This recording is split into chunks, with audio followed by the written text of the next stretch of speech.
കൊല്ലത്തെ ഒരു സ്റ്റേഡിയത്തിന്റെ ദുരിത കാഴ്ചകളിലേക്ക്. കോടികൾ ചെലവഴിച്ച് നവീകരിച്ച ലാൽ ബഹദൂർ സ്റ്റേഡിയം ഇന്ന് നാശത്തിന്റെ വക്കിലാണ്. സ്റ്റേഡിയം പരിപാലിക്കേണ്ട സ്പോർട്സ് കൗൺസിൽ വരുത്തുന്ന അനാസ്ഥ മൂലം പരിശീലനത്തിന് എത്തുന്ന കായിക താരങ്ങൾക്ക് വലിയ പ്രതിസന്ധിയാണ് നേരിടേണ്ടി വരുന്നത്. എനിക്ക് പിന്നിൽ കാണുന്നത് മിയാവാക്കി വനമാണെന്ന് ആരും തെറ്റിദ്ധരിക്കേണ്ട. കൊല്ലം നഗരത്തിലെ ഏറ്റവും പ്രധാനപ്പെട്ട ഒരിടങ്ങളിലൊന്നായ ലാൽ ബഹദൂർ സ്റ്റേഡിയത്തിൽ ഉണ്ടായിരിക്കുന്ന കാടാണ്. കായിക താരങ്ങൾക്ക് ഇന്ന് ഭയത്തോടെ വേണം ഈ ട്രാക്കിൽ ഇറങ്ങി ഒന്ന് ഓടാൻ പോലും. കേരളത്തിൻ്റെയും ഇന്ത്യയുടെയും ഭാവി താരങ്ങളാകേണ്ട, അഭിമാന താരങ്ങളാകേണ്ട കായിക താരങ്ങൾക്കാണ് ഈ ദുർഗതി. ഈ വാർത്തയാണ് ഇന്ന് നിങ്ങൾക്ക് മുമ്പിലേക്ക് ഞങ്ങൾ എത്തിക്കുന്നത്.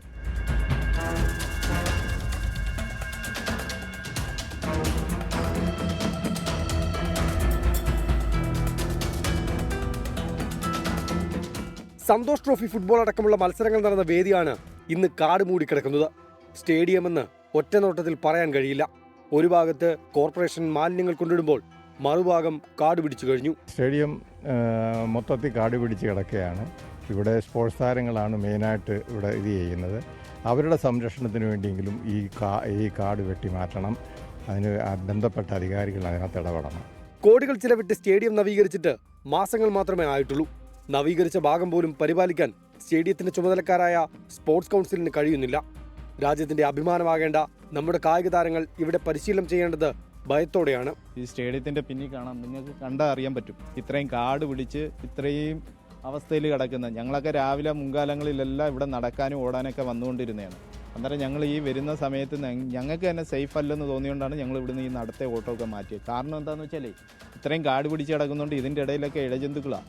അന്നേരം ഈ ഇഴജന്തുക്കളും ഉണ്ട്. അതുകൂടാതെ ഈ മൃഗങ്ങളുടെ വേസ്റ്റ് എല്ലാം കൊണ്ടുവന്ന് ഇവിടെ ഇടുന്നുണ്ട്.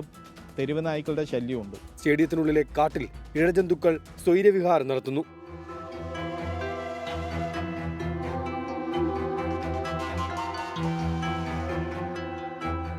പരിശീലനത്തിനെത്തുന്ന കായിക താരങ്ങൾക്ക് ടോയ്ലറ്റ് പോലും തുറന്നു കൊടുക്കുന്നില്ലെന്നും പരാതിയുണ്ട്. പിന്നെ ആർക്ക് വേണ്ടിയാണ് കോടികൾ ചെലവഴിച്ച് ഇതെല്ലാം നവീകരിച്ചതെന്നാണ് കായിക താരങ്ങൾ പരസ്പരം ചോദിക്കുന്നത്. സ്റ്റേഡിയത്തിന്റെ ദുരവസ്ഥയ്ക്ക് പരിഹാരം കാണണമെന്ന് നാട്ടുകാരും പറയുന്നു. ഇതൊരു സാമൂഹ്യ വിരുദ്ധന്മാരുടെ ആവാസ കേന്ദ്രമായിട്ട് ലാൽ ബഹദൂർ സ്റ്റേഡിയം മാറിയിരിക്കുന്നു. കൊല്ലത്തെ ജനങ്ങളെ സംബന്ധിച്ച് 5,62,00,000 രൂപ ചെലവഴിച്ചുകൊണ്ട് കൊല്ലം കോർപ്പറേഷൻ മേയറായിട്ടുള്ള പ്രസന്ന ഏണസ്റ്റ് ഉദ്ഘാടനം ചെയ്ത് അന്ന് പൂട്ടിയിട്ട ഒരു സ്ഥാപനമായിട്ട്, ഒരു കേന്ദ്രമായിട്ട് ലാൽ ബഹദൂർ സ്റ്റേഡിയം മാറി എന്നുള്ളതിൽ ഏറെ വിഷമജനമായിട്ടുള്ള കാര്യമാണ്. സിന്തറ്റിക് ട്രാക്കിന്റെ നവീകരണത്തിലും അപാകതകളുണ്ടെന്ന് ആക്ഷേപമുണ്ട്. മാധ്യമങ്ങൾക്ക് മുന്നിൽ സ്റ്റേഡിയത്തിന്റെ ദുരവസ്ഥ തുറന്നു പറഞ്ഞാൽ രാഷ്ട്രീയക്കാരായ സ്പോർട്സ് കൗൺസിൽ ഭാരവാഹികൾ ദ്രോഹിക്കുമെന്നും കായിക താരങ്ങൾ പറയുന്നുണ്ട്. കോടികൾ ചെലവിട്ട് മെസ്സിയെ കൊണ്ടുവന്നതുകൊണ്ടോ ലക്ഷങ്ങൾ ചെലവിട്ട് നമ്മുടെ സ്റ്റേഡിയങ്ങളുടെ മുഖം മിനിക്കുന്നതുകൊണ്ടോ മാത്രം കാര്യമില്ല സാർ. കേരളത്തെ ലോക കായിക ഭൂപടത്തിൽ അടയാളപ്പെടുത്തണമെങ്കിൽ അതിൽ കായിക താരങ്ങളുടെ സുരക്ഷ കൂടി വളരെ പ്രധാനമാണ്. കാട് മൂടിയ ഇത്തരം സ്റ്റേഡിയങ്ങൾക്ക് ആരാണ് സാർ ഉത്തരവാദി? ആരാണ് സാർ അതിന് മറുപടി പറയേണ്ടത്? ഈ വാർത്ത കാണാതെ പോകരുത്. പരിഹാരം ഉണ്ടായേ മതിയാവും. കൊല്ലത്തുനിന്ന് ക്യാമറാമാൻ അരുണസാറിനൊപ്പം അരുൺ രാജ്, 24. പൊതുജനം കഴുതയല്ല സാർ. ലോകത്തെവിടെയായാലും ഏത് സമയത്തും 24 വാർത്തകളും ഓഗ്മെന്റഡ് റിയാലിറ്റി പാക്കേജുകളും എക്സ്പ്ലെയിനറുകളും വിശദമായി കാണാൻ ഞങ്ങളുടെ യൂട്യൂബ് ചാനൽ നിങ്ങൾക്ക് സബ്സ്ക്രൈബ് ചെയ്യാം.